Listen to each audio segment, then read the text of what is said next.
ප්‍රමෝද වන්න මන්ද ස්වර්ගයේහි ඔබේ ඵල විපාක ඉමහත්ය. ඔබට පෙර සිටි දෙවිසිවරයන්ටත් ඔහු එලෙසම පීඩා කළේයයි ස්වාමින් වහන්සේ වදාළසේක.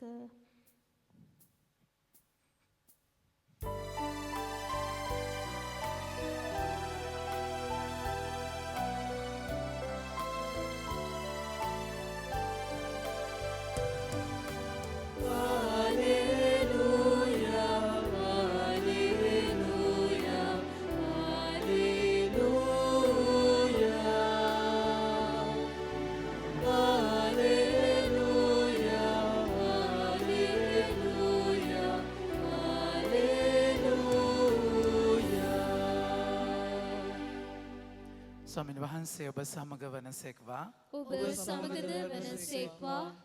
මතයතුමාගේ ශුද්ධ සුවිශේෂයෙන් උපුටාගත් කොටසකි. ස්වාමීනි ඔබ වහන්සේට මහිමය වේවා.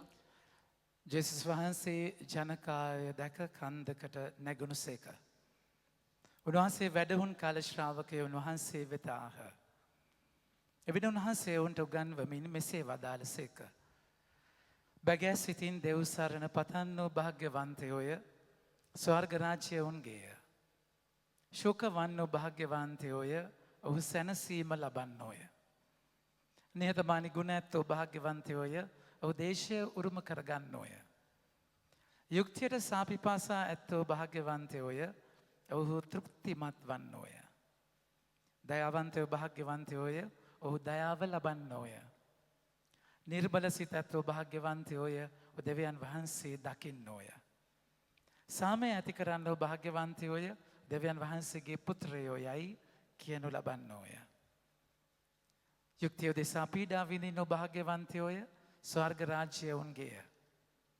මිනිසුන් මා නිසා ඔබට නින්දා පීඩා කොට නානාවිද අසත්‍ය චෝදනා නගන කල ඔබ භාග්‍යවන්තයෝය. ප්‍රීති ප්‍රමෝද වන්න මන්ද ස්වර්ගරෙහි ඔබේ ඵල විපාකය ඉමහත්ය. ඔබට පෙර සිටි දිවැසිවරුන්ටත් ඔවුහු එලෙසම පීඩා කළහ. ස්වාමීන් වහන්සේගේ ජීවනදායක සුභාරංචිය නම් මෙසේය. ක්‍රිස්තුනි ඔබ වහන්සේට ප්‍රශංසා වේවා. පටිපන් ප්‍රමාන්තනයි.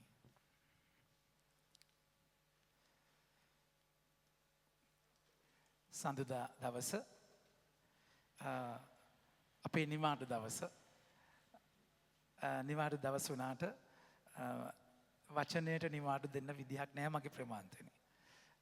ගෙදර ඉඳන් ආවේ අම්මත් එක්ක ඉඳලා පොඩි උන් ටිකත් එක්ක ඉඳලා ඒ සුන්දරයි ගත කරන වෙලාව මගෙන් අහනවා ස්වාම්මාමා අද රෑ වෙලාද යන්නේ කියලා. අද අඩු ගානේ අදවත් නෑ මං කිව්වා මගේ පැටියෝ 7ට පූජාව කියලා. මුණවල නිකන් දෙල්ලුණා. නමුත් කරන්න දෙයක් නෑ. මට ජීවිතයක් නෑ වචනයෙන් තොර මගේ ප්‍රමාන්තේනේ. ඔබටත් ජීවිතයක් නෑ මට නෑ කියන්නේ. කෙසේ වෙතත් උන්වහන්සේගේ වචනය අපි දැන් ශුද්ධ වූ අපි ශුද්ධාත්මයන්ගේ ආගමනය වෙනකන් අපි තේරුම් ගන්න ඕන චූටි දෙයක් තියෙනවා. එතකොට මේක අපේ ආගමන කාල සමාවෙන්න ජනවන්දනා වසරක් ලිටර්ජිකලි එකක් කියලා කතෝලිකයන්ට තියෙනවා. දැන් සමහර මෙතන විජාතික කතෝලික නොවන සදහැවතුන්ට ඉන්නවා නම් අපිට මේක තේරෙන එකක් නැහැ සමහර වෙලාවට. කතෝලික සදහැවතුන්ට අපිට ජනවන්දනා වසරක් සාමාන්‍ය අවුරුද්ද නෙමෙයි අපිට විශේෂ අවුරුද්දක් තියෙනවා. එතකොට ඒ ජනවන්දනා වසරේ සභාව කොටස් 4කට කඩනවා.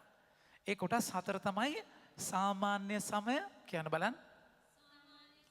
ආගමන කාලය චතාරික කාලය. ඊට පස්සේ ඒක ඇතුලේ පාස්කුව තියෙනවා. තව නත්තල් කාලය කියලා තියෙනවා. එතකොට අපි වසර ආරම්භ කරන්නේ දැන් අපිට මගේ ආදර ප්‍රමාන්තිනේ අපිට තියෙනවා ඕඩෝ කියලා. හරිද? කවුද ඩෝ නෙමේ ඕඩෝ. තේරුණාද කියන්නේ? ඕඩෝ එකේ අපිට මේකේ තියෙන්නේ 2021 සිට 22 ජනවන්දනා වසර. එතකොට මේක ආරම්භ වෙන්නේ ජනවාරි 1 වෙනිදායින් නෙමෙයි. තේරුණාද කියන්නේ? මේක ආරම්භ වෙන්නේ දෙසැම්බර් මාසේ මගේ ප්‍රමාන්තනේ. දැන් මෙතන ආරම්භ වෙන්නේ වෙනම 28 වෙනිදා. දෙසැම්බර් සමා වෙන්න මේක ආරම්භ වෙන්නේ කියන්නේ ජනවාරි 1 වෙනිදා ඉඳන් නොවැම්බර් 28 වෙනිදා. එතකොට මොකද නොවැම්බර් 28 ඉඳන් අපි ආගමන කාලය පටන් ගන්න. ආගමන කාලය මොකටද? ජේසුගේ පැමිණීමට සූදානම් වෙනවා. එතකොට අපි සාමාන්‍ය කැලෙන්ඩර් එකේ ජනවාරියක වුණාට අපි ජනවන්දන වසර පටන් ගන්නේ නොවැම්බර් මාසේ ආගමන කාලයත් එක්ක ජේසුගේ පැමිණීමට සූදානම් වෙනවා. ඊට පස්සේ නත්තල් කාලය, නත්තල් කාලයෙන් පස්සේ අපි රජතුම් කට්ටුවේ මංගල්‍යයෙන් පස්සේ මොකක්ද? සාමාන්‍ය සමයට එනවා. සාමාන්‍ය සමයනේ ඉරිදාවන් දැන් අපි මේ අවුරුද්දේ නම් ඉරිදාවන් 9කට පස්සේ තමයි 9කට පස්සේ තමයි අපි 9කට පස්සේ චතාරික කාලය ආරම්භ කරා. චතාරික කාලයෙන් පස්සේ පාස්කුව කාලය ඊට පස්සේ මගේ ආදරේ මතනේ පාස්කුව ඉවර වෙන්නේ ශුද්ධාත්ම ආගමනයත් එක්ක. ඒක ඉවර කරලා අර 9 ඉවර කරපු 9 වෙනි සතිය සාමාන්‍ය කාලය 10 වෙනි සතියේ නම් අද අපි පටන් ගන්නවා. දැන් ආගමන කාලේ සමාවෙන්නේ චතාරික කාලේ ඉවරයි. දැන් අපි ඉන්නේ සාමාන්‍ය සමයේ. සමනේ සති 34ක් විතර තියෙනවා. දැන් අපි ඉවර වෙනකම්ම සාමාන්‍ය සමයේ ඉන්නවා ආයිත් ආගමන කාලය වෙනකම්ම. ඉතින් දැන් ඔන්න අපි අර නතර කරපු සාමාන්‍ය සමයේ 9 වෙනි සතිය දැන් ඔන්න 10 වෙනි සතියේ ඉඳන් අද පටන් ගන්නවා. තේරුණා නේද? තේරුම් නැතත් කරන්න දැන පස්සේ ඇවිල්ලා හම්බ වෙලා අහගන්න. කෙසේ වෙතත් මගේ ආදර ප්‍රේමන්ත. දැන් අපි මගේ ආදර අපි රාජාවලියේ පොතෙන් තමයි අපි ගන්නෙ. ඒ වගේම අපි මතේතුමාගේ සුවිශේෂයේ අපි ගන්නෙ පළවෙනි දේශනාවත් එක්ක. මතේයු 4 වෙනි පරිච්ඡේදයේ තියෙන්නේ පාලුකර අත්දැකීම. එතකොට පාලුකරේ ජේසුගේ සිද්ධිය තියෙන්නේ. ඉතින් ඒකෙන් පස්සේ පළවෙනි දේශනාවත් එක්කයි අපි ආරම්භ කරන්නේ. ඉතින් මොකද වෙන්නේ? මේ පසුබිමත් එක්ක අපි අයිති කරගද්දී රාජාවලිය කියන්නේ මොකක්ද? රාජාවලිය කියද්දී ලංකාව මතක් වෙයිද දන්නේ නේද? රජවරුන් අතර ඇති වෙන වලිය. හරිද? රජවරුන් අතර ඇති වෙන වලිය නෙමෙයි රාජාවලිය කියන්නේ. එහෙම වලියක් නෙමෙයි. මේක එහෙම රාජා වලිය කිව්වොත් එහෙම එතකොට ඒක වලියක් වෙනවා. මේක ඇවිල්ලා ආවලිය. රජවරුන්ගේ ආවලිය කියන්නේ පෙළ ගැස්මක්. එතකොට මොකද වෙන්නේ? ඒ පෙළ ගැස්මේ රාජාවලියේ අපි අයිති කරගන්නේ එලියාගේ ජීවිත අත්දැකීමත් එක්ක. දැන් මගේ ආදර ප්‍රේමන්තනේ අපි දන්නවා මෙතනදී එතන දැන් මේ අද කියවීමේ පසුබිම තමයි බාල් දෙවියන්ට වන්දනා කරන සම්ප්‍රදායක් ඇති වෙනවා. ජුදා ජාතිකයන්ට ඉන්න එකම දෙවියන් වහන්සේ. එතකොට බාල්ට නමස්කාර කරන තැන. ඒ කියන්නේ බාල් කියන්නේ දැන් ඒගොල්ලෝ බැබිලෝනියා විප්‍රවාසයේදී මොකද වෙන්නේ? එතකොට කානානිවරුන්ගේ දේශය ඒගොල්ලෝ පිට දේශවලට ගියයින් පස්සේ ඒගොල්ලෝ දකින විවිධ දෙවි දේවතාවන්ට නමස්කාරය. එතකොට එකම දෙවියන් කියන තැන තමයි ඒගොල්ලෝ ඉන්න උට.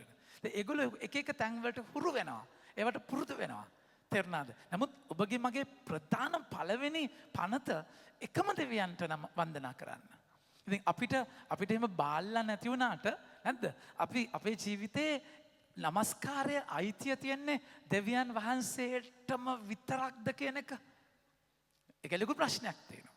ඉතින් එතනදී දැන් කතෝලිකයෝ කී දෙනෙක්ට උපන් වෙලාව තියෙනවද? වෙලාව හදිස්සියකට ගන්න නැද්ද?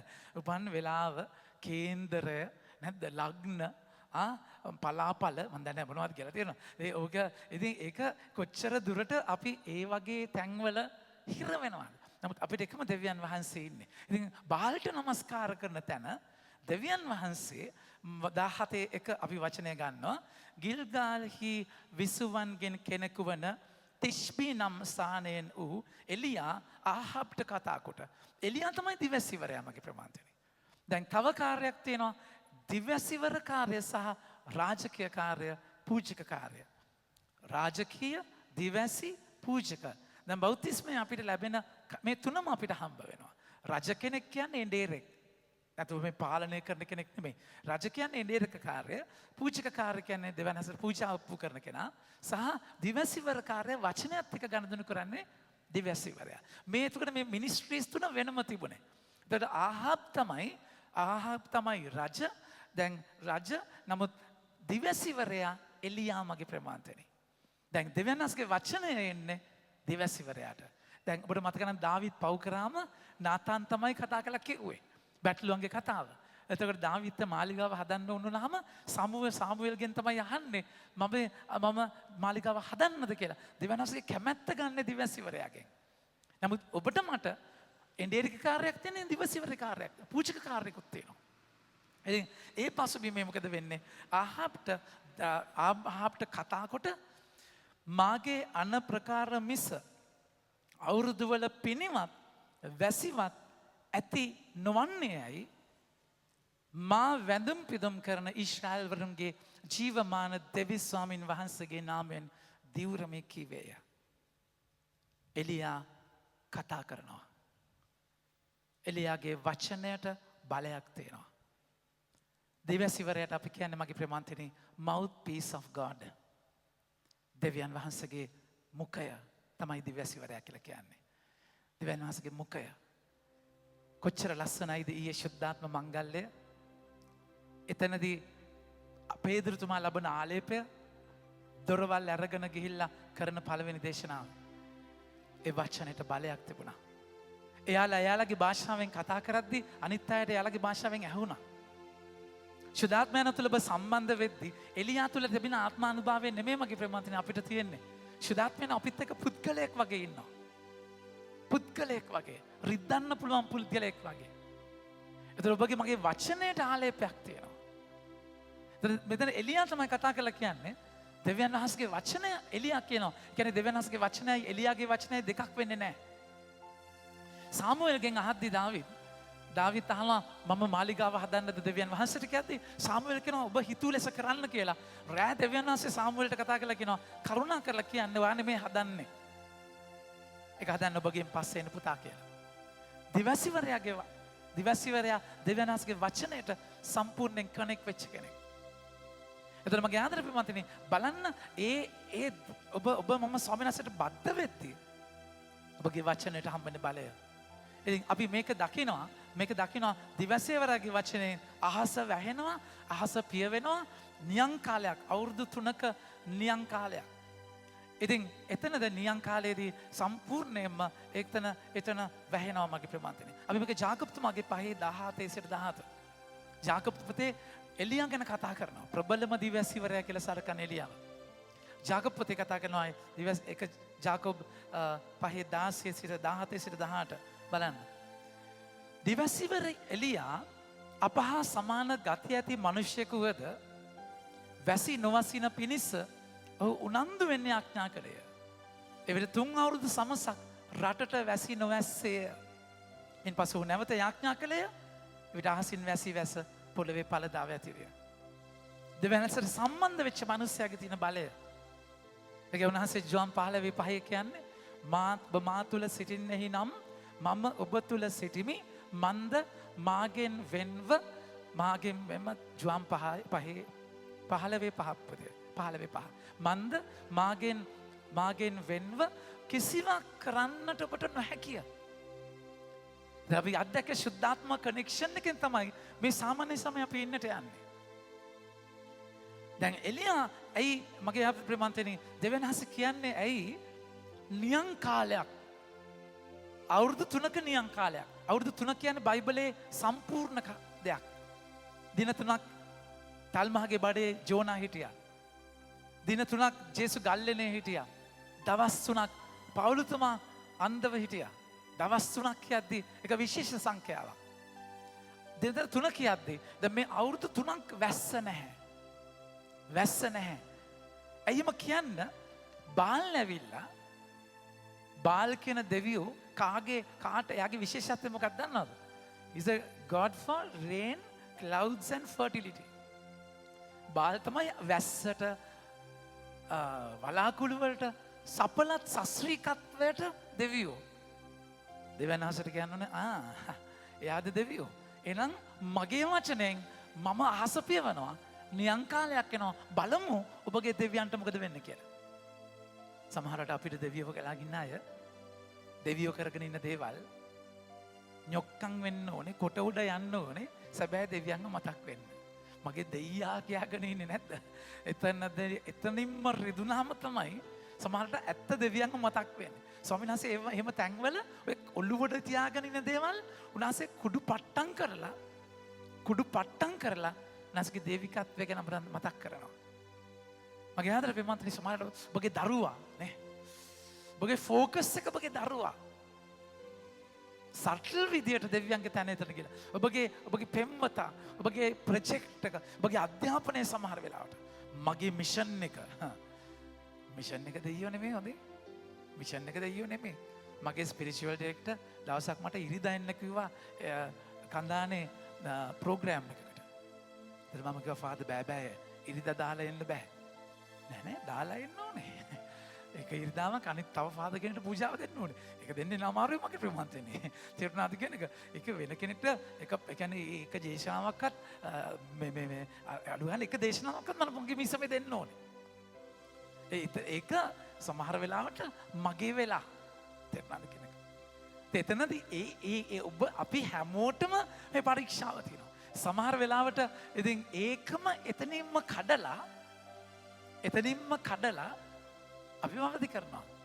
ඒක උන්වහන්සේ කඩන විදිහක් තියෙනවා. ඉතින් නියං කාලයේදී දැන් එතනදී මොකද වෙන්නේ? මගේ ආදර පින්වත්නි දෙවියන් වහන්සේගේ වචනය එලියාට එනවා චුට්ටක් අඩු කරන්න පුතේ. එලියාට එනවා දෙවියන් වහන්සේගේ වචනය එලියාට එනවා මිනිසුන්ට කතා කරන්න කියලා. හැබැයි හිබ්‍රු 4:12 මොකක්ද කියන්නේ? දෙවියන් වහන්සේගේ වචනය ජීවමානය ක්‍රියාශීලී දෙමුවත් කඩුවකට වඩා තියුණුය. දෙමුවත් කඩුවක් කියන්නේ ඒ වචනය දේශනා කරන කෙනාට වදින්න ඕනේ.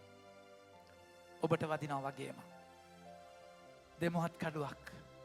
හැම වචනයක් මේක දෙවියන් වහන්සේගේ වචනයක් නම් කතා කරන කෙනාට ඒක අදාළ වෙන්න ඕනේ. ඒ කියන්නේ ප්‍රැක්ටිස් කරලා ගිහලා කතා කරලා වැඩක් නැහැ. තමුන් පර්සනලි ඒ වචනේ අයිති කරගත්තේ නැත්තම් වැඩක් නැහැ. ඉතින් ඒක තමයි උන්වහන්සේ ලුක්තුමාගේ 5 වෙනි පරිච්ඡේදයේ පේදුරුතුමාගේ බෝට්ටුවට නැගලා ජනතාවට දේශනා කරනවා. ජනතාවට දේශනා කරලා ඊට පස්සේ දියමට යමු කියලා පේදුරුතුමාට පර්සනලි කතා කරන්නේ. ජනතාවට එන්නේ නැහැ දියමට යන්න කියලා. දියමට ගිහිල්ලා එතන පේදුරුතුමාට පෞද්ගලිකව කියනවා මානව වෙන්න. ජනතාවට කිව්වේ නැහැ මානව වෙන්න කියලා. ජනතාවට වෙනම දේශනාවක්. එතකොට උන්වහන්සේ පර්සනලි අපට කතා කරන එක වෙනස්. පොදුවේ කතා කරන දෙයට වඩා. සමහරවිට දැන් මම කතා කරන වචනය මගේ ප්‍රේමවන්තනේ පොදුවේ ඇහෙන එකක් තියෙනවා. ඒ අස්සෙන් ජේසුස් අපට පෞද්ගලිකව කතා කරනවා. ඒක මට කතා කරන්න පෞද්ගලිකව මගේ ආදර ප්‍රේමවන්තනේ. මට පෞද්ගලික ඒක නිසා මේ වචනේ දෙමුවත් කඩුවා. දැන් මොකද කරන්නේ? මිනිසුන්ට කියනවා නියං කාලය හරි වාස වහලා ඉවරයි. සමිදානන් වහන්සේගේ පණිවිඩය ඔහු වෙත පැමිණ එලියාට වෙනම කතා කරනවා. ඕක ගොඩාක් වෙලාවට අපි ඕක අමතක කරනවා. අපි හිතන්නේ එළියේ ගන්න දෙනවා. මම වචනේ කතා කරපු වචනේ හොඳට වැදුනද? ගියාද? දේශනාව හොඳයිද? කී දෙනෙක් ආවද? මේක ආවද? වෙනස් වුණාද? එළියේ මට මොකක්ද කතා කරේ? පර්සනලි මට මොකද උනේ? අපි හැමෝටම මේක පර්සනල් වෙන්න ඕනේ. ඉතින් එලියාට දැන් ඒගොල්ලන්ට හරි අහස පිය වෙනවා කියලා එතන මොකද වෙන්නේ? සමිදානන වාසයේ පණිවිඩය ඔහු වෙත පැමිණ මෙතනින් පිටත්ව පෙරදිගට ගොස් ජෝර්දාන් ගඟෙන් නැගෙනහිරින් තිබෙන කේරිත් නම් ඔය ළඟ සැඟවී සිටින්න. හැංගෙන්න කියලා කියනවා. හැංගෙන්න. ඒ කියන්නේ එළියේ වාගේ මිෂන් එක කරලා හැංගෙන්න.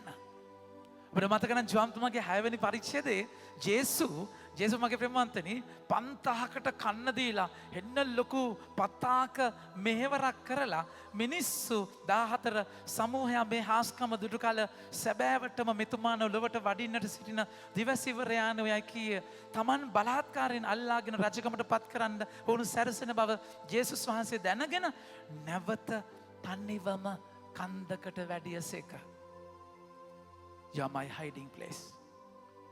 අපි හැංගෙන්න ඕනේ. ස්වාමීන් වහන්සේත් එක්ක. ඒක අපි යෙසායා 49 අපි දකින්නේ දෙවනි වගන්තියේ උන්වහන්සේ මගේ වචන තියුණු කඩුවක් මෙන් කළසේක. අතේ කඩුවක් මෙන් කළසේක. සිය අතේ සෙවණැල්ලේ මා ආරක්ෂා කළසේක. එතුමාන්ම මුවහත් කළ ඊගසක් මෙන් කළසේක. සිය කොපුවෙහි මා සංගවා තැබූසේක. ජේසුස් අවුරුදු 30ක් හැංගිලා හිටියේ. අවුරුදු 30ක් හැංගිලා හිටියේ. මගේ ආදරේ ප්‍රේමන්තනේ මේක ඕනේ. ඒක පර්සනලි ඔබගෙන් ඉල්ලන තැනක්. එකයි ජේසුගේ ජීවිතයේ මාක්තුමාගේ 1:34 බලන්න පේදුරුතුමාගේ නැන්දනිය සුව කරලා ඉවරලා පස්සේ ගොඩාක් දෙනෙක් ජේසු වටේට එනවා. පේදුරුතුමා හොයාගෙන එනවා. මාක් 1:44 ඒත් උන්වහන්සේ විවිධ රෝගවලින් පෙළෙන බොහෝ අය සුව කළසේක. බොහෝ දුෂ්ටාත්මයන් දුරු කළසේක. තමා කවරෙක්ද ඒ දුෂ්ටාත්මයන් දැන සිටි බැවින් උන්වහන්සේ උන්ට කතා කිරීමට ඉඩ නොදුන්සේක. හිරුදාවට බොහෝ කලින් උන්වහන්සේ අවදි හුදකලා තැනකට ගොස් යාඥා කළසේක. මල්ලුයනේ හුදකලා වෙනවා. ගලක් විසි කරන තරම් දුරින් තමයි ගෝලයෝ ඉන්නේ. එතනින් එහාට එන්නේ නැහැ. හුදකලා වෙනවා. එලියාට කියනවා ඔබ අහස පිය වෙලා නැද්ද? ගෙවල් ගාවට ගිහලා වුණාද? අමාරුයිනේ. බාල් බලා ගන්නවා. දැන් ඉතින් බඩගින්න හොඳ වැඩේ අනේ එලියා අයියේ නැද්ද? අනේ නෑ. ඒ කියන්නේ ඒ ඉතන ගණදනුවක් නෑ. හැංගෙන්න. අනිත් එක කතා කරලා කියන්නේ කේරිත් කියලා කියන්නේ මගේ ප්‍රේමවන්තයනි ගල් තලාවක්. දැන් අවුරුදු 3ක නියං කාලයේදී ගල් තලාවකට යන්න කියන්නේ ඒ කියන්නේ එතන වතුර තියෙන පුළුවන් පොසිබිලිටි එක අඩුයි. ගල් ඉක්මනට රත් වුණායින් පස්සේ වතුර වාෂ්ප වෙනවා තියන්නේ නැහැ. කේරිත් කියන වචනේම තේරුම cut off කියන එක. වෙන් කරපු කියන එක. ඒ කියන්නේ යාට යන්න කියන්නේ ඔක්කොමකින් වෙන් වෙලා. අතන හරි අතන කන්න බොන්න නැහැ නියං කාලේ. ඊට වඩා මෙතන කවුරුත් නැහැ, පුද්ගලයෙක් නැහැ, බෙදා ගන්න කෙනෙක් නැහැ, කිසිම කෙනෙක් නැහැ. එයාගේ ඇතුළාන්ත නියඟයක්. මේ මගේ කතා කරන්න මගේ ප්‍රේමන්තනි වචනේ තුල අයිති කරගත ජීවිතයක්. නැහස කතා කළා කියනවා මෙතනින් පණිවිඩය මෙතනින් පිටත්ව පෙරදගෙන ගොස් යෝර්දාන් ගඟ නැගෙන පිටි කේරිත් නම් ඔය ළඟ සැඟවි සිටින්න. ඒ ඔයෙන් නුඹට බොන්නට පුළුවන්. එහිදී නුඹට කෑම දෙන්නට කපුටන්ට මම අන්න කළ මේ කිය. මගේ ආදරේ ප්‍රේමන්තනි හරිද? කපුටා. ඔකට කියන රේවන් කියලා ඉංග්‍රීසි වලින් තියෙන. කපුටම නෙමෙයි. රේවන් කියන්නේ කපුටා ටිකක් ලොකු එකෙක්. මල ජරා සතෙක්. කිසිම ප්‍රෙඩිට් කරන්න බැරි සතෙක් කපුටා කියන්නේ. තේරුණාද කියන්නේ? මේ දැන් ඉන්නවා මේ නැද්ද? කියන්නේ පුදුම කොළඹ මම හිතන්නේ හොඳ වෙලාවට මේ කේරිත් වල කපුටෝ කොළඹ කපුටෝ වගේම නා ඒ කියන්නේ එලියත් ඉවරයි මගේ ප්‍රමාන්තනේ. මාර කපුටෝ ඉන්නේ. නැද්ද? ඌ එන පලි ගන්න කපුටෝ ඉන්නේ. මා මේ මෙතන ඉන්නේ ඉස්සලා වෙන්නම අමුතුම කපුටෝම්. තේරුණාද? ඉතින් හරි කපුටෝ ඒ කියන්නේ දැන් ඔබට මතක නම් නෝවාගේ නැවේ ජලය හිඳුනද කියලා බලන්න කවද යවන්නේ? කපුටෙක් වෙවන්නේ. ඌ ජලය නෙමෙයි පැත්ත පළාතක ඉන්නේ. ඒ කියන්නේ ඌ සාමාන්‍ය ඌගේ නේචර් එකේ ගිහිල්ලා එක තැනකට ආයෙ එන්නේ නැහැ. ඌ එහෙම නැහැ. තේරුණාද කියන්නේ? ඔය ඌගේ කූඩු චෙක් කරාම එකම අමුතුම දේවල් තියෙනවා. ඉතින් එහෙම හරිම අන්ප්‍රෙඩික්ටබල් සතෙක් කිසිම විදියට යැපෙන්න පුළුවන්. බැරිම කියන්නේ එහෙම යැපෙන්නම් බැරි සතෙක්ට දෙවියන් වහන්සේ කියන මොකද්ද? මම අන්න කරලා තියෙනවා. එතකොට ඔබ යැපෙන්නේ කපුට මත නෙමෙයි. නැත්තම් අපිට කපුටොත් හොඳයි. තේරුණාද කියන එක? උන්වහන්සේගේ තමයි මම කෑම දෙන්නේ. ගේන්නේ කපුටනේ. අපි හොඳ වෙලාවට කපුට වගේ වෙන්න ඕනේ නැද්ද? නැත්තම් කපුටට ඇටච් වෙනවා. නැද්ද? දෙවියන් වහන්සේ අමතක වෙනවා. ඒකයි උන්වහන්සේ අර යැපෙන්න බැරිම සතෙක් වෙවන්නේ කෑම. මල ජරාව අනිතක උගේ මෙන්න කෙනෙක් ස්කැවෙන්ජර්ස් දන්නේ කසල සෝදක කියන්නේ ඌ කපුට කියලා ට්‍රේක් එකේ කෑම අරන් එනවද එළියට කටේ අරන් එන්නේ හැද්ද ඒතකොට දෙවියන් වා කියන්නේ මම ප්‍රේමන්තේනි ඒ කියන්නේ යැපෙනවා කියන එක හිතා ගන්නත් බෑ කපුට කියද්දි මතක් වුණේ දැන් මගේ ගාව චුරි බලු පැටියෙක් හිටියානේ පොමනේරිය ගෙනත් දීලා සති දෙකක් වගේ ඉන්න නැත්තේ හරිද නටෝ කියලා පොඩි පාදේ දැම්මා නටෝ අපේ පොඩි උන් ටික නෙලා කියලා දැම්මා හරිද ඉතින් එයා නෙලා ගත්තා අද මම යනවා ගෙදර මාස කාල දැන් ගියාම අපේ අම්මා කියනවා ඉතින් මෝ ඇවිල්ලා පරබ්බ මෙතන ඇවිල්ලා නැගගේ නැගලා පිස්සු වගේ උට මම එහෙම වෘතල් කරෙත් නැහැ. හරිද? උට පුදුම මතකයක් තියෙන. අම්ම කියනවා අපේ ගෙදර කාටවත් මෙන්න. අම්මට ඉරිසියත් එක්ක. තමස එනවක මට මගේ ගාවට එනවක ඊට පස්සේ. හරිද? එකෙක්වත් ගණන් ගන්නෑ. මම පොඩි උන් තුන් දෙනෙක් මම නිදාගෙන ඉඳලා ඇන්ත උට නැගගෙන උට එක විශ්වාසයක් නැහැ. එද්දි උඩ ඉඳන් බලාගෙන කෑ බුරනවා, දඟලනවා. ඒක නලියනවා. පුදුම ගුණයක් නේ. පුදුම ගුණ. ඒ වගේ නම් බල්ලෙක්ට වගේ නැත්නම් නේද? එහෙම නිකන් දුන්නා නම් ෂුවර් කියන්නේ එහෙම කපුටෙක් කියන්නේ විශ්වාසම නැහැ. අනික ජරාම සතෙක්. හැබැයි දෙවියන් වහන්සේ කියනවා මම අන කරලා තියෙන්නේ. අපේ ජීවිතේ අපිට කවුද ස්වාමීන් වහන්සේ වන්නේ? පුද්ගලයා ලම්බන ආభాෂය. අපිට බෑ පුද්ගලයා දිහා බලා ගන්න. පුද්ගලයා දිහා බලන්න බෑ. පුද්ගලයා මත යැපෙන්න බෑ.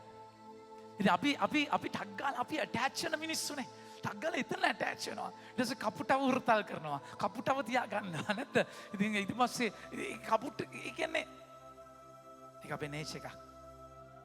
උන්වහන්සේ ඔබ මාව උන්වහන්සේ මතම යැපෙනවා. ඔය හුරතල් කරන කපුට ඔළුවටම කොටලා ගියාම ආයිත් මතක් වෙනවා උන්වහන්සේව. තේරුණාද කියන එක? ඒක නිසා අර ඒ කපුටෙක් විතරයි. මගේ ගන්න දෙන තියෙන කපුටත් එක්ක නෙමෙයි. ඒ කපුට මොනවද ගේන්නේ? මගේ ආදර ප්‍රේමන්තේනේ එයාට එතනින් 100%ක් කැපෙනවා. ඔබට කැම දෙන්නට කපුටන්ට මම අන කළ මේ කීවේ. ඒ කියන්නේ අන කරලා ඉවරයි. තාම මෙයා ගිහිල්ලත් නැහැ. කපුටන්ට අන කරලා ඉවරයි. උන්වහන්සේගේ වචනේ ජීවත් වෙන්නේ එහෙමයි. ඒක වචනය අයිති කරගෙන යනවා. අද අපි beatitudes භාග්‍ය ගැන කතා කරන්නේ. ඒ කියන්නේ සිතින් දිලින්දෝ භාග්‍යවන්තයෝ, බැගෑ සිතින් දෙව් සරණ පතන්නෝ භාග්‍යවන්තයෝ, දේව රාජ්‍ය උන්ගේ. ඒ කියන්නේ මේ කතා කරන්නේ බලාපොරොත්තුවක්. ඒකයි රෝම 8:24 අපි කතා කරන්නේ. අප ගැලවීම ලබා ගත්තේ බලාපොරොත්තුව කරනකටගෙන. පෙනෙන දේ ගැන බලාපොරොත්තුවක් නොවේ. අපි පෙනෙන දෙයක් ගැන බලාපොරොත්තු වන්නේ කුමකටද? අපි නොපෙනෙන දෙයක් ගැන බලාපොරොත්තු වෙමු නම් ඒ ඉවසිල්ලෙන් නිතර බලා සිටින්නෙමු. හීබ්‍රු 11:1 බලන්න. බලාපොරොත්තුව ඇදහිල්ල වනාහි බලාපොරොත්තු වන දේ පිළිබඳ සහතිකය වේ. අදෘශ්‍යමාන දේ පිළිබඳ නිසැකකම වේ. අපි ජීවත් වෙන්නේ එතන වචනයක. දගැසිතින් දෙව් සරණ පතන්න භාග්‍යවන්තයි. මගේ ආදර බෙමන්තේනේ ඒ කියන්නේ මොකක්ද? යැපෙන කෙනෙක්. ස්වාමීන් වහන්සේ මත එතන දැන් මෙතන නියංගය කියා දෙන ලස්සන මොකක්ද? පුතේ ඔබ මං මෙත යැපෙන්න ඕනේ. වැස්ස මතවත්, අවුව මතවත්, පළදාව මතවත් නෙමෙයි. මම හිතනවා මේ ආගමන සාමාන්‍ය සමයේ අපි ඇතුල් වෙන තැනදී අපි නියම් කාලයකට යන්නේ. නියම් කාලයක් සෙට් වෙලා තියෙන්නේ. අවුරුදු 3ක් තියෙයිද කියලා දන්නේ නැහැ. හැබැයි බරපතල අහේනියකට යන කාලයක්. කපුටෝ තමයි ඉතින් එන්න වෙන්නේ. ඒකෙත් කපුටෝනේ ඉන්නේ නේ. ඇත්ත. අපිට නියංගය වෙලා තියෙන කපුටෝ නිසා. කෙසේ වෙතත් බයිබලේ කපුටෝ කෑම ගෙනත් දෙනවා. අපිට කෑම අරන් යනවා කපුටෝ. කෙසේ වෙතත් මං කියන්නේ කපුටෝ හොඳේ. වෙන මොකුත් නෙමෙයි. මං ගෝල් ෆේස් එක ආරාවේ පොඩ්ඩක් මතක් වුණා ඒ නිසා. ගෙදර ඉඳන් එනකොට. ඉතින් මගේ ආදර ප්‍රේමවන්තයනි. ඉතින් ඒක නියං කාලයක්. එතනදී 100% යැපෙන තැනක්. දැන් ඒ නියං කාලේ දෙවනස්ගේ වචනය කතා කරලා එලියාට කිව්වා කේරිත් වලට යන්න. එයා ගියා. එතන වතුර තිබුණා. වතුර හැමතිස්සෙම තිබුණේ නැහැ. අවසානයේ කතා කරලා කියනවා 7 වෙනි වගන්තයේ ඔවුන් වතුර බීවේ. ඔයන් වතුර බීවේ. ඒ දේශයට වැස්ස නැති නිසා කලකට පසු ඔය හිනී ගියේය. එතන ඔය හිඳනකන් එතන ඉන්නවා. ඒක හිඳනකුණු තුනහස තියා ගන්නවා. ඔය හිඳනම තමයි ශාරිපත් වලට යන්නේ. අපි ඒක හෙට අයිති කර ගන්නවා. අයිති කර ගන්න මහවත්තට එන්න වෙනවා ඔයගොල්ලන්ට. තේරුණාද කියන එක? ශාරිපත් වලට යනවා. ශාරිපත් ඒ කියන්නේ එතන ස්වාමින් වහන්සේ දැන් කේරිත් ඉති හැමදාම කේරිත් වලට වතුර තිබ්බම නැද්ද? එතන යපෙනවා ඊට පස්සේ. එතනින් ගන්න හරි අමාරුයි. එතන හිඳුනම තමයි ආයෙත් සැරෙන්නේ. මගේ ආදර ප්‍රේමවත් මේක මහා ලස්සන තරම්. හරිම ලස්සන වචනය. මම ඇත්තටම ජේසුස් ස්තුති කරා මට මේ පූජාව දුන්නට මෙච්චර ලස්සන වචනයක්. ඒක මිස් වුණත් අපරාධයක්. ඒ නිසා මගේ ආදර ප්‍රේම එතනදී මොකද වෙන්නේ? එයාලට බැගෑ සිටින් දෙව් සරණ පතන්න භාග්‍යවන්තයෝ දේව රාජ්‍ය උන්ගේ. ස්වාමීන් වහන්සේ මත යැපෙන කෙනෙක්. එතකොට එලියාට කතා කරද්දී කේරිත් වලට යන්න එයා ගියා කපුටු කෑම ගෙනත් දුන්නා. ඔබ වචනය අහන කෙනෙක් නම් උන්වහන්සේ කොහෙන් හරි ඔබ බලා ගන්නවා. අපි වචනය අහන්නේ බලා ගන්න ඕන නිසා නෙමෙයි. රිලේෂන්ෂිප් එකක් එක්ක. උන්වහන්සේ වචනය ඇහුවේ කපුටෝ එක ගන්නද? එලියා වචනය ඇහුවේ කපුටත් එක්ක කපුටෝ කෑම ගේන්න ඕන නිසා නෙමෙයි. වචනේ යෙද්දි ඒක ඉබේ වෙනවා. ඒක නෙමෙයි වැදගත්. මගේ ආදර ප්‍රේමන්තයනි එයා එලියා මොකද වෙන්නේ? ඔයෙන් නුඹට බොන්නට පුළුවන්. එහිදී පහ ඔහු ගොස් සමිඳන් වහන්සේ වදාළ ලෙස කළේය. ඔහු ජොර්දාන් ගඟට නැගෙනහිරින් තිබුණු කේරිත් ඔය ළඟ වාසය කළේය. කපුටෝ උදේ කාලයේ රොටි සහ මස්ද සවස් කාලයේ රොටි සහ මස්ද ගෙනාවෝය. රොටි මස් ගේන්නේ. ඒක හරියට නික්මයාම පොතේ මන්නා වටුවන් වගේ රොටි මස්. මේක ඇවිල්ලා ස්වාමින් වහන්සේ දෙන මගේ ආදරේ ප්‍රේමන්තනි මේක ශාරීරික ආහාරයක් වගේම ආත්මික පෝෂණයක්. මෙහෙවරක් තියනවා කරන්න. ඒ හිස් වෙන තැන ලෝකේ ජේසු පාළුව ඉන්න තැන පාළු කරේ යකා ඇවිල්ලා ගල් පාන් කරගන්න කියද්දි ජේසුක මිනිසා යැපෙන්නේ කෑමෙන් පමණක් නෙවෙයි ජීවත් වෙන්නේ. ස්වාමීන් වහන්සේගේ මුවින් නික්මන සෑම වචනයකින්ම. ඒක ආත්මික පෝෂණයක්. ඔබට මට මේ පෝෂණය තියෙන දේව වචනේ සහ සප්‍රසාදය තුලයි. එතනින් පෝෂණය වෙන තැනක් 100%ක් එතන යැපෙන තැනක්. මගේ ආදර ප්‍රේමන්තනේ ඒ තුලයි ඒ කියන්නේ ලෝකේ ශක්තිය කඩාගෙන වැටිලා ස්පිරිචුවල් එනර්ජි එක අධ්‍යාත්මික ශක්තිය තුල ඔබ ජීවත් වෙන්න ගන්නවා. ඉතින් බලන්න මේ අත්දැකීම ඒ විදිහටම සුවිශේෂයේ පුරාවටම අද කන්දොඩ දේශනාවේදී ජේසුගේ පළවෙනි මතයතුමාගේ අනුව උන්වහන්සේ කර මෙහෙ මුල පළවෙනි දේශනාවේ අපි දකිනවා. ජේසුස් වහන්සේ ජනකාය දැක කන්දකට නැගුණසේක. උන්වහන්සේ වැඩහුන් කල ශ්‍රාවකයෝ උන්වහන්සේ වෙත ආහ. උන්වහන්සේ උන්ට උගන්වමින් මෙසේ වදාළසේක. බැගෑ සිතින් දෙව් සරණ පතන්නෝ භාග්‍යවන්තයෝය. මගේ ආදර ප්‍රේමන්තනි දෙවියන්ගේ සරණය. ශදාත්මයන්න් වහන්සේට කියන්නේ සහායදායකයන්ෝ. සරණය එතනයි තියෙන්නේ.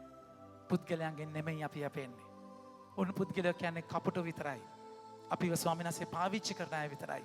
අපිට පෝෂණය කරන්න. ඒ නිසා දෙවි සරණ පතන්න. පුද්ගලයන්ගේ සරණ නෙමෙයි. වෙන සරණක් නෙමෙයි. සැමට සරණ නෙමෙයි. දෙවියන් වහන්සේගේ සරණ සොයන්න. ඒක බැගෑ සිතින් බහැපත්කමින්. ඔබගේ ජීවිතේ මොකක් හරි නැති වුණාම තමයි මේ බහැපත්කම ඔබට මට කියා දෙන්නේ. දේව රාජ්‍ය ඔවුන්ගේ ශෝක වන්නෝ භාග්‍යවන්තයෝ ඔහු සැනසීම ලබන්නෝය. මතක තියාගන්න මේක ඇවිල්ලා සුව අනුකම්පාව නම් නෙමෙයි. එනම් මේ ගොඩාක් කට්ටිය භාග්‍යවන්තයි නැද්ද?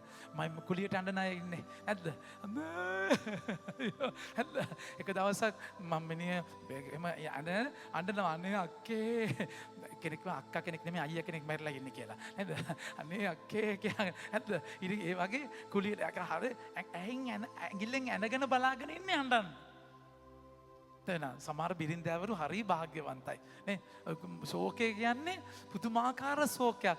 ස්ව අනුකම්පාව කියන එක තේරෙනවා. සෙල්ෆ් පිටි කියන්නේ ඒ කියන්නේ පුදුම කියන්නේ ñaruñuru ගාගත්ත ගම මට ඒක නෑ. අයි මට මේ වෙන්නේ කියලා හොටු පෙරාගෙන ඒක නෙමෙයි මේ.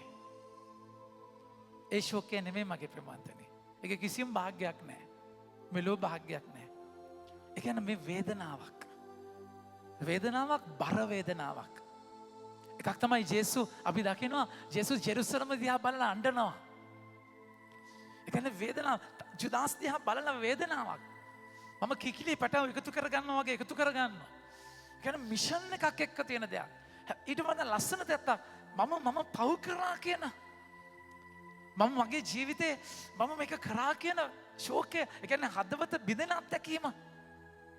කියන්නේ දාවිද් බෙත්ෂෙබා සමග පව් කළා මට කම්ෆර්ටබල් ඉන්නේ නැද්දි නාතන් කතා කළා කියන වචනය කතා කරාම හදවත බිඳිලා දොර වහගෙන අලු යට අලුවට ඉඳගෙන ඉකි කක හඬනවා. මොනවාස කියන බින්දන සිත තරම් ප්‍රසන්නතාවක් පිළිපන්රක් නැහැ. ක්‍රියාපොතේ සමාවෙන්න ගීතාවලියේ 51 උදාසේ 16 වෙනි වගන්තය කියනවා ඔබට පුද පඬුරු රීසි නැත. ඔබට පුද පඬුරු රීසි නම් නොසිවනසෙක් නම් මම ඒවා ඔබට නොපුදන්නේ නැතිද? ඊළඟ වගන්තය ගන්න. දෙවිඳුන් ප්‍රිය පඬුර නම් බිඳුණු හදවතකි. දෙවිඳුනි ඔබ තැලුණු බිඳුණු සිතක් ඉවත නොදමනසේක. ගීතාවලියේ 34 උනාසේ 18 කතා කරන්නේ ඒකමයි. උනාස් කියනවා උනාසේ තැලුණු බිඳුණු සිතක් ඉවත දමන්නේ නැත. 18 ගන්න පුතේ. හිමිතුන් මාන බිඳුණු සිත ඇත්තන්ට ලංව සිටිනසේක. තැලුණු හදවත් ඇත්තන්ට පිහිටවනසේක. ශෝකය. උන්වහන්සේ හරි ලස්සන තැනක් කියනවා 2 කොරින්ති 7:10. උන්වහන්සේ පවුලතුමා ලියනවා ලියුමක් කොරින්තිවරුන්ට. ඒ ලියුමත් එක්ක මගේ ප්‍රේමන්තනේ එයාලගේ ජීවිතය දුකටපත් වෙද්දී කතා කරලා කියනවා මගේ ප්‍රමාන්තනේ 2 කොරින්ති 7:10 උන්වහන්සේ කතා කළ වචනේ. 8 මාගේ ලිපිය නිසා අපට සිත් වේදනාවක් ඇති වූ නමුත් ඒ ගැන කනගාටු නොවෙමි. ඒ ලිපිය නිසා ටික කාලයකට පමණවත් සිත් වේදනාවක් ඔබට ඇති වූ බව මම දනිමි. ඒ ගැන මා කලින් කනගාටු වූ නමුත් දැන් මම ප්‍රීති වෙමි. එසේ වන්නේ ඔබට සිත් වේදනාවක් ඇති වූ නිසා නොව ඔබේ සිත් වේදනාව මනස්ථාපනයට හේතු වූ නිසාය. ඔබ දෙවියන් වහන්සේගේ කැමැත්ත අනුව ඒ සිත් වේදනාව දැරුණු නිසා අපෙන් ඔබට කිසි විදියකින් හානියක් නොවිය. 10 හරි වැදගත්. දේව කැමැත්ත අනුව සිත් වේදනාව දරා ගැනීමෙන් ඇතිවන මනස්ථාපනය ගැලවීමට මඟ පාදන බැවින් කනගාටු වීමට ඉඩක් නැත. ඒත් ලෞකික පිළිවෙල අනුව සිත් වේදනාව දරා ගැනීම මරණය ගැන දෙයි. සෙල්ෆ් පිටි එකන මේ කියන්නේ. ශෝකවන අය භාග්‍යවන්තයි. ඔවුන් සැනසීම බිඳුණු හදවතට පස්සේ දාවිද්ගේ දරුවා මැරෙනවා බෙත්ෂෙබාගෙන් හැවිදිච්ච මැරුණයින් පස්සේ දාවිද් නාගන ඇඳගෙන ඇවිල්ලා මහා සතුටක නිදහසකට යනවා. ඒ ගැලවෙන්න තියෙන දේ ගැලුණාම කැඩෙන්න තියෙන දේ කැඩුණයින් පස්සේ මගේ ආදර ප්‍රමාන්තනේ ඔක්කොම කිව්වොත් එහෙම මෙතන භාග්‍ය අභාග්‍යයක් වෙනවා මේ වෙලාවේ. ගෙදර උයන්න තියෙනවා වැඩ තියෙනවා නේද? ඉස්කෝලේ යන්න තියෙනවා. ඉතින් කෙසේ වෙතත් මගේ ආදර ප්‍රමාන්තනේ අන්තිමට වචනයක් ගන්න එතන කතා කරනවා නිර්මල සිත් ඇත්තෝ භාග්‍යවන්තයෝය. දෙවියන් වහන්සේ දකින්නෝය. පාපය කියන්නේ බ්ලොක් එකක්. පාපය උන්වහන්සේව දකින්නේ නැහැ. පාපේ හිටිය බාල්ලගේ හිටිය බාල්ලව නමස්කාර කරපු හැමෝම දෙවියන් වහන්සේ දැක්කේ නැහැ. නිර්මල ස්වාමීන් වහන්සේට බාර වෙච්ච එලියාටයි හඬ ඇහෙන්නේ. ස්වාමීන් වහන්සේව දකින්නේ ඇහෙන්න. ඒකයි උන්වහන්සේ තිමිර පටකින් අතිශුද්ධ ස්ථාන වැහැලා තියෙද්දි ජේසු මැරුණාම උඩ ඉඳන් පහළට තිරය ඉරෙන්නේ. ඒ තිමිර පට ඉරෙනවා. පාපයත් එක්ක අපිට උන්වහන්සේව පේන්නේ නැහැ. ඒක තමයි තියෙන කාලකන්නියම කම. පාපයත් එක්ක අපිට අපි හදාගත්ත දෙයක් පේන්නේ. උන්වහන්සේ මට කියන දේ තේරෙන්නේ නැහැ. අවුල් කරගන්නවා. දුර පේන්නේ නැහැ. මේ ළඟ පොඩි දෙයක් එක්ක මම මැරෙන්න හදනවා. පාපය කරන්නේ ඒකයි මගේ ප්‍රමාද නිර්මලත්වය.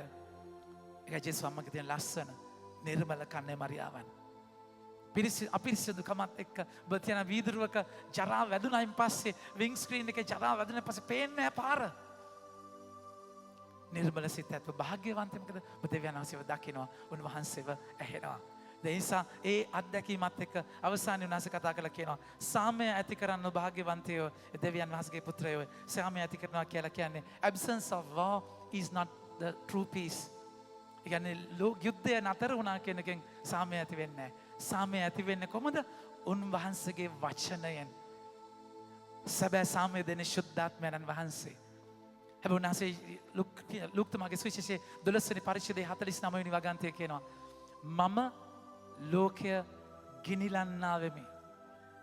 දැනටම ඒ ගින්න ඇවිලී තිබේ නම් කොතරම් හොඳද? පොළව ගිනිලන්නා වෙමි. ගින්න දැනටම ඇවිලී තිබේ නම් කොපමණ හොඳද? මට එක්තරා බෞතිස්ම සාමර්ථයක් ලබන්න තිබේ. ඒ ඊටවනතුරු මම දැඩි සිත් වේදනාවෙන් පසු වෙමි. පොළවට සාමය දෙන පිණිස ආවේ මේ ඔබ සිතන්නෝද? එසේ නොවේ. මා ආවේ බේද ඇති කරන පිණිසය.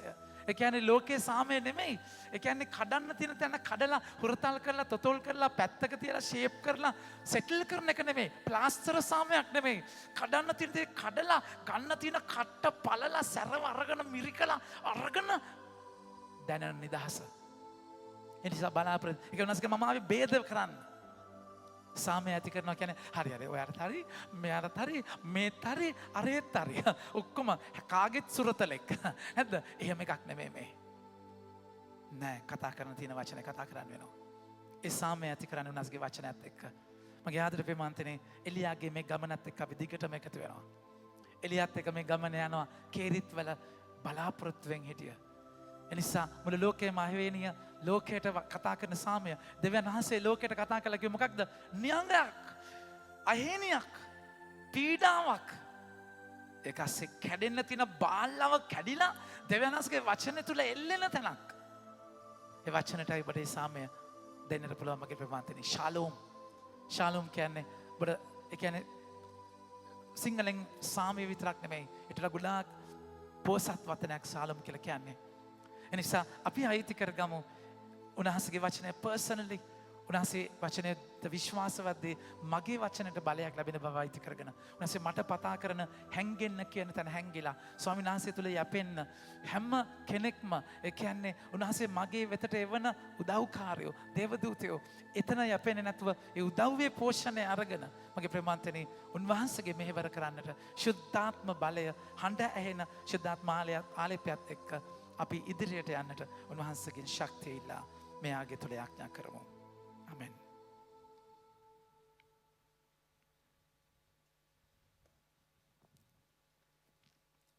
පන්තු පිදීම